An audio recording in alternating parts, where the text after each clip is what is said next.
Hola, ¿qué tal? Bienvenidos una semana más aquí a Desconocidos del Arte. En esta ocasión, el vídeo que os tengo para esta semana es hablaros sobre las mujeres artistas, mecenas y protagonistas de este simposio que ha habido la semana pasada en el Museo del Prado, los pasados días 6 y 7 de marzo. Es una continuación de un simposio que hubo el año anterior, con el que también tuve la oportunidad de asistir, y este segundo año he repetido y he salido encantada de todo lo que he conocido y he aprendido de mujeres mecenas y coleccionistas en el mundo del arte. Y en esta ocasión os voy a hacer un pequeño vídeo, he hecho una especie de resumen para tampoco hacer un vídeo excesivamente extenso, sobre las mujeres en el mundo del coleccionismo y el mecenazgo y la importancia de muchas de ellas, ya que muchas de las instituciones museísticas a día de hoy, que las conocemos tal como las conocemos, muchos de los cuadros que albergan o esculturas o bronces o medallas las hemos obtenido gracias a estas mujeres, ¿no? Estas mujeres pioneras, como os digo, mecenas, patronas y mecenas y coleccionistas del arte. Así que sin más dilación os voy a empezar a hacer una serie de como una especie de resúmenes de cada una de estas mujeres de las que se habló en el simposio. Y bueno, vamos a ir viendo un poquito cada una de ellas y desgranando lo que cada una de ellas ha conseguido para el mundo de la historia del arte y la museística. Así que vamos a comenzar. Primeramente se nos habla de eso, ¿no? De que este año las protagonistas femeninas del simposio son las mujeres que van a tratar desde el 1602 al 1740, que van desde Isabel de Borbón hasta Mariana de Neoburgo, ¿no? Reinas como Cristina de Suecia, que consiguió los lienzos como el de Adán y Eva de Durero, que tenemos a día de hoy en el Museo del Prado, como en general, en un contexto global, en la Edad Moderna la mujer tuvo un papel importante en el mundo del mecenazgo, ¿no? Comienzan con mujeres dentro del mecenazgo femenino en los años 1530 y 1670 y se empieza a hablar de las mujeres del Imperio Otomano, esas esposas de los sultanes, como en este caso en la figura de Haseik Hurrem Sultan, una mujer realmente importantísima para el mecenazgo arquitectónico en el Imperio Otomano. Como os digo, consiguió crear y fue además la esposa consorte de Suleimán el Magnífico, y como os digo, ayudó en la construcción de uno de los complejos arquitectónicos más destacados del Imperio Otomano, que es una mezquita de Estambul, en el complejo de Haseki Sultan, en el año 1530, ¿no? Otra mujer mecenas arquitectónica, también en pleno cuervo del oro, fue Haditz Turam Sultan, que creó también una nueva modalidad de mezquita, ¿no? Y también encargó una serie de fortalezas bastante interesantes dentro de la arquitectura otomana. Fueron varias mujeres otomanas, como Hulnur Sultan, otra mujer que construyó un complejo de mezquitas en la conocida zona de Bens Valide, y que daban además trabajo a muchas personas, no solo ellas con estas ideas de mecenazgo y de crear construcciones arquitectónicas y artísticas, ¿no? Sino que colaboraban en el mundo de eso, ¿no? Del sustento de la población, de crear puestos de trabajo, ¿no? Fueron pioneras también en eso. Dentro de la corte mogol hacían también construcciones variadas, como la gran mecenas Mariam Uz Zamani, otra mujer que destacó con la mezquita de Sagun Shahi, y también creó un precioso jardín en la India, en la zona de Bayana, ¿no? Un jardín también realmente exquisito, ¿no? Como os digo, las mujeres mogolas también fueron mecenas de otra serie de piezas más variadas, no solo de construcciones arquitectónicas, como fueron también las ilustraciones. Destacaron ilustraciones como una del 1531, donde nos muestran en imagen cómo se celebran fiestas, donde el papel de la mujer como reina y como madre es destacado en estas ilustraciones, ¿no? Otra mujer destacada también en el mundo mogol fue la reina Nur Jaham, que en este caso se la reconoce en una de sus pinturas del año 1640, la reina Sinsambu Imburna, que también construyó una pagoda donde el pavimento de la plataforma era increíble y donde donó su peso en oro para decorar esta pagoda, ¿no? Un elemento bastante característico. También encargó la construcción de monasterios budistas, en definitiva, ¿no? Que las mujeres también en las élites chinas en el siglo XVII crearán obras y otras muchas las encargan, ¿no? Son mujeres, como os digo, como la emperatriz Balugan del siglo XVIII, que es otro ejemplo de mecenas femenina en el mundo tibetano, la princesa del siglo XV llamada Choskil Sgrouma, que fue también una constructora de templos. Otra mujer destacada fue Dagmon Nam Minka Bansamo. Luego os dejaré los nombres abajo escritos porque en este caso son nombres complejos. Y en África Occidental también destacó la reina Idoia de Benín, ¿no? También en el siglo XII como importante mecenas, ¿no? Y en México destacarán otras dos mujeres muy importantes, que son Lady Ikeschul y Lady Kabatsok, ¿no? Como os digo, ejemplos de mujeres que han hecho cosas importantes por el mecenazgo en el mundo del arte, ¿no? También se nos habla en el simposio de los ideales de las mujeres en la edad moderna, ¿no? Esa idea de perfección, mujer esposa, madre, reina, eran sabias, eran justas, pero sobre todo eran mujeres pacificadoras, ¿no? Entraron en la diplomacia, se les pedía que fuesen bellas, piadosas y lograban importantes alianzas a través del patrocinio, ¿no? Realizaban importantes actos de mecenazgo en un acto crucial de exhibición para mostrar la soberanía al mundo, ¿no?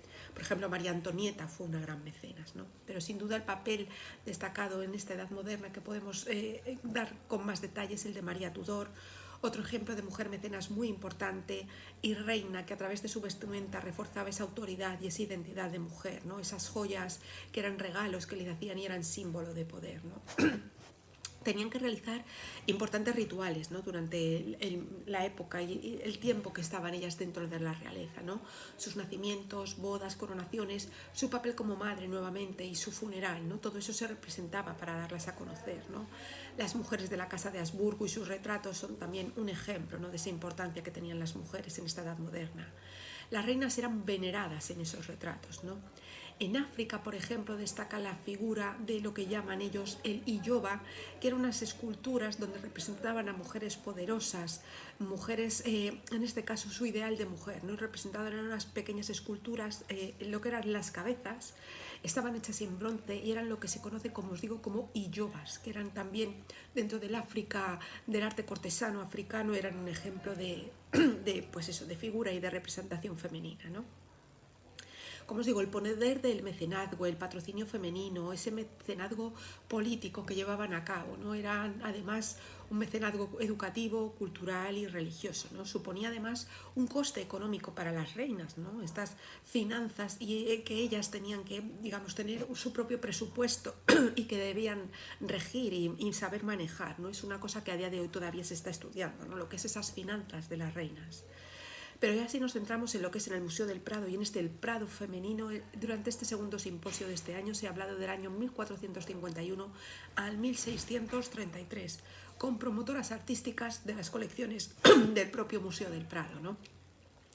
Se ve una evolución, ¿no? Desde el año 2017 al 2023, como el museo ha aumentado su número de mujeres artistas, ¿no? Antes solamente existían 3 cuadros pintados por mujeres, afortunadamente esto ha aumentado considerablemente, ahora se hablan de más de 40, 50, incluso 90, se dice que hay, habría que contarlas, ¿no? Os invito a la página web del Museo del Prado y al apartado del Prado femenino echar un vistazo, ¿no?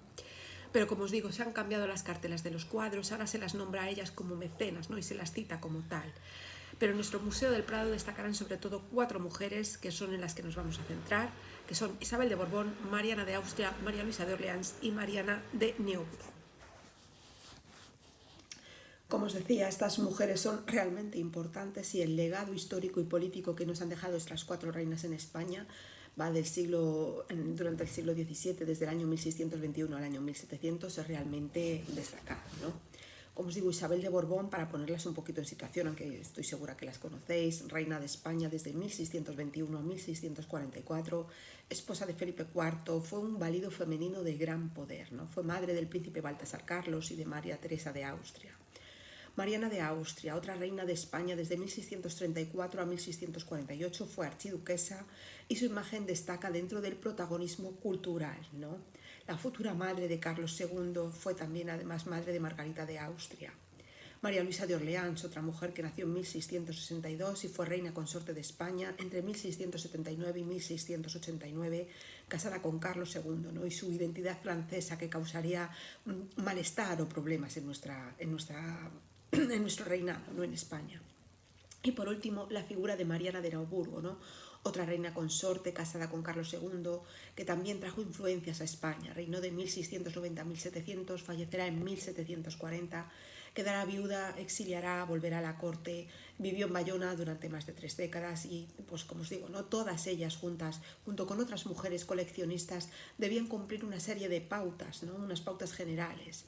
A su favor decir que además eran audaces en sus logros, ¿no? Ya que lo habitual era que los bienes de los matrimonios los heredasen los familiares del varón, del hombre, y ahí estaba la dificultad que ellas hallaban para lograr conseguir esos objetos y crear esas colecciones que posteriormente ellas obtendrían, ¿no?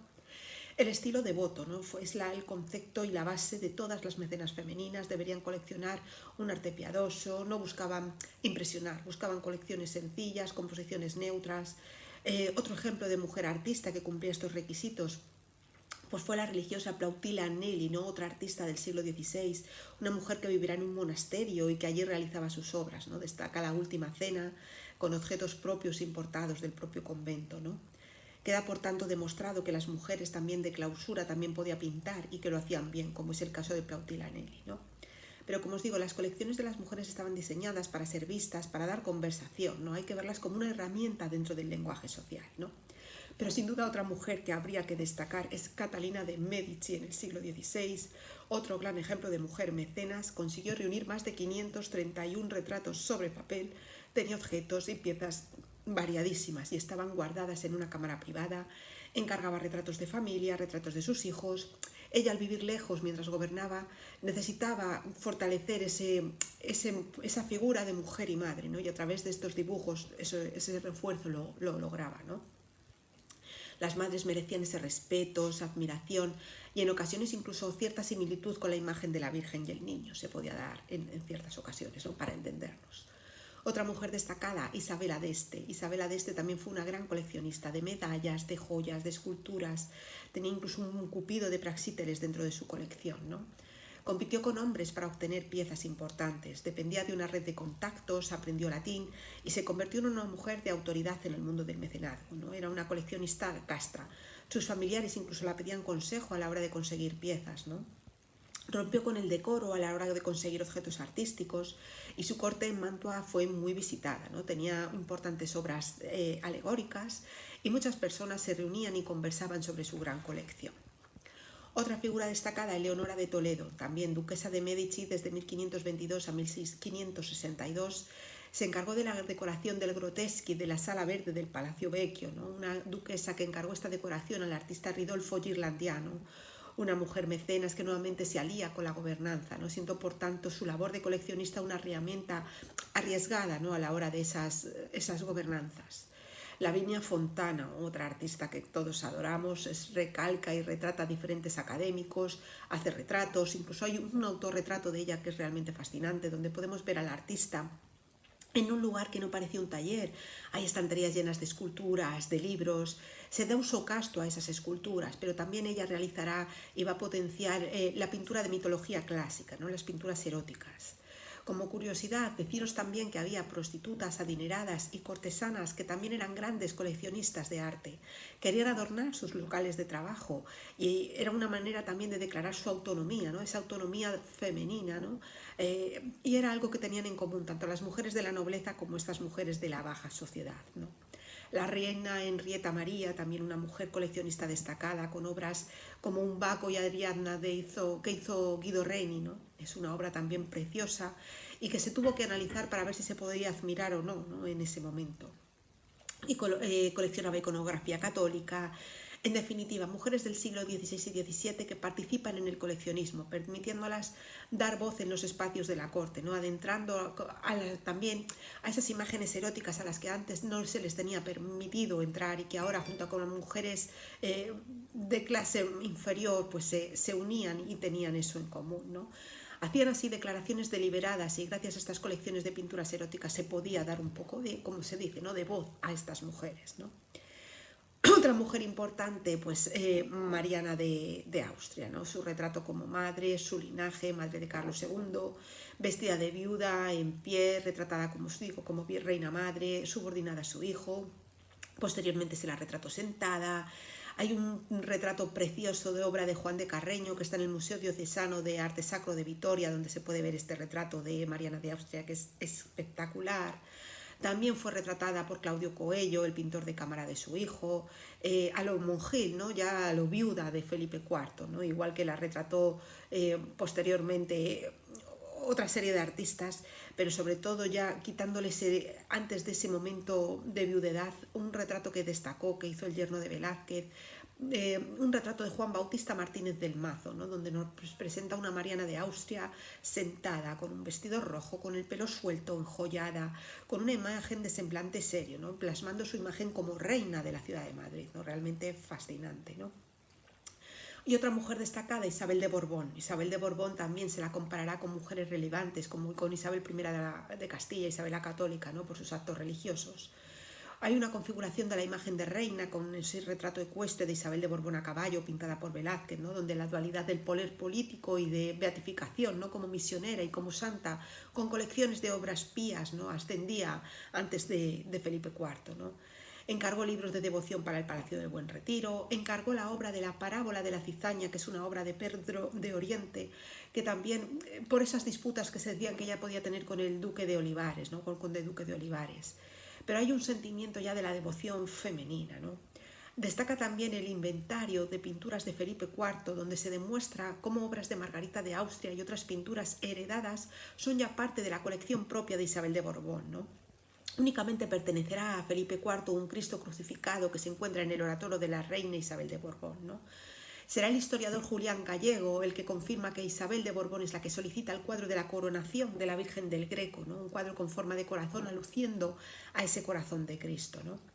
Margarita de Austria encargaba también obras para el convento de las Reales Descalzas de Valladolid, al igual que lo hará Isabel de Borbón para su propio oratorio, ¿no? Pero sin duda sí hay una mujer por encima del resto que fue la reina del coleccionismo y de mecenas como tal, de gran formación en el plano educativo y bueno, con una mujer culta y informada, es Cristina de Suecia. El personaje de Cristina de Suecia es esencial y es fundamental para conocer las instituciones museísticas como las tenemos a día de hoy, porque parte de su colección se ha dispersado por importantes museos europeos de toda Europa, ¿no? Una mujer que con 21 años ya tenía una de las colecciones más importantes de Europa, con libros, manuscritos, pinturas, tenía un inventario espectacular. Era aparte conocida como Reina Bárbara, Amazona, se la llegaba incluso a representar como chico en algunas publicaciones, ¿no? Es la que llaman reina sin trono, gobernante protestante, tenía la segunda de las mayores colecciones de la vida moderna, lo tenía ya con 21 años, ¿no? Tapices, pinturas, libros, el famoso botín de Praga lo tenía ella, medallas de época romana, era conocida como la mujer pacificadora y Minerva del Norte, ¿no?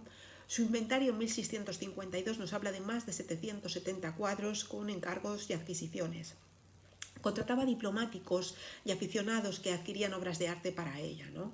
Destaca sobre todo su colección de arte italiano, el Hércules o figuras de personajes como Hércules o Brutos, en bustos antiguos, una Biblia del siglo VI de plata, pinturas clásicas, renacentistas, grabados, medallas. Tenía extractos de más de 80 columnas, tapices renacentistas con temáticas mitológicas, mármoles, bronces. Dejó una auténtica huella como coleccionista, ¿no? Pagaba incluso muchos de sus viajes con estas obras que ella albergaba en sus colecciones, ¿no? Realmente, como os digo, una mujer fascinante, e incluso tuvo permiso papal para realizar excavaciones arqueológicas, ¿no? Tenía, como os digo, admiración por Bernini y parte de su colección era también de este artista. En fin, que poseía incluso una Danae de Caravaggio, obras de Leonardo, de Veronés, de Tintoretto, Rafael, entre otros, ¿no? Adquiría estas pinturas por diferentes vías a través de colecciones o con sus contactos con familias adineradas, compraba esculturas a la familia de los Ludovisi, mármoles, pinturas. En definitiva, una mujer que consiguió crear una auténtica revolución en el mundo del coleccionismo y que, como os digo, ¿no? A día de hoy muchas instituciones, como puede ser el Louvre o el Museo del Prado, tienen obras importantes gracias a esta reina, Cristina de Suecia. Y para cerrar, ya que este vídeo se ha quedado bastante largo, en definitiva era simplemente quedar demostrado, ¿no? Y dejar latente y patente cómo las mujeres mecenas y cómo han sido grandes coleccionistas estas reinas y han contribuido de forma notable a que los museos a día de hoy alberguen la gran cantidad de obras pues eso, ¿no? Que conocemos y que podemos disfrutar cuando vamos de museo. Así que nada más, como os digo, lo voy a dejar aquí porque este vídeo ha sido muy largo, sentaros y tomároslo con calma y nada más, simplemente daros las gracias por estar ahí y nos vemos muy pronto con otro vídeo. Un beso muy fuerte, chao.